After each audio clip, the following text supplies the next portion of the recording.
Ini adalah cara untuk kumpul dana kahwin 50 gram emas dalam masa 4 tahun. Save dan share video ni supaya lebih ramai yang tahu. 50 gram anggarannya adalah sekitar RM24,000 hingga RM25,000 ikut harga semasa sekarang. Yang pertama sekali caranya adalah tetapkan niat dan matlamat yang jelas. Aku nak kahwin tanpa hutang. Aku pilih emas ni sebagai simpanan tetap dan selamat. Kenapa emas? Sebab emas tak bocor, tak boleh dikeluarkan sesuka hati dan boleh melindungi nilai duit.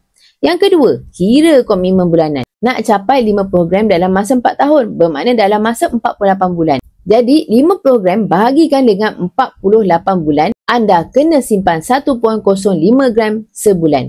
Simpan 1 gram sebulan pun dah cukup dan lebih baik daripada tak mulakan langsung. Yang ketiga, guna akaun GAP. Guna akaun simpanan emas GAP Public Gold. Ianya mudah, fleksibel dan anda boleh mula serendah RM100 sahaja.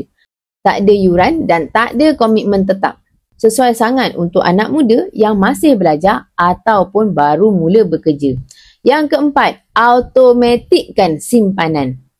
Anda boleh set auto transfer RM300 ke akaun emas anda setiap bulan. Kalau ikut harga semasa, dapat lebih kurang 1 gram sebulan. Bila konsisten, cukup 4 tahun dah boleh cecah target. Yang kelima, elakkan tabung bocor. Jangan simpan dalam bentuk tunai sebab ianya susah kita nak tahan nafsu beli kasut, game, gadget. Simpan dalam bentuk emas, keluarkan pun nanti kena fikir 2-3 kali. Yang keenam, edukasi diri dan pasangan. Ajak bakal pasangan simpan emas juga. Sama-sama bina asas kewangan yang kukuh sebelum bernikah. Yang ketujuh, jangan tunggu gaji besar baru nak mula. Start dulu dengan apa yang ada. Gaji kecil bukan alasan, tapi disiplin tu yang paling mahal. Tak mampu simpan ribu-ribu, tak apa.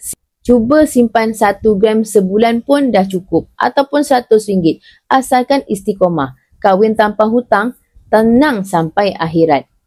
Nak bermula, boleh klik link bio saya. Saya akan tunjukkan cara dan langkah terbaik untuk simpanan emas anda. Emas, pasport kekayaan kita semua.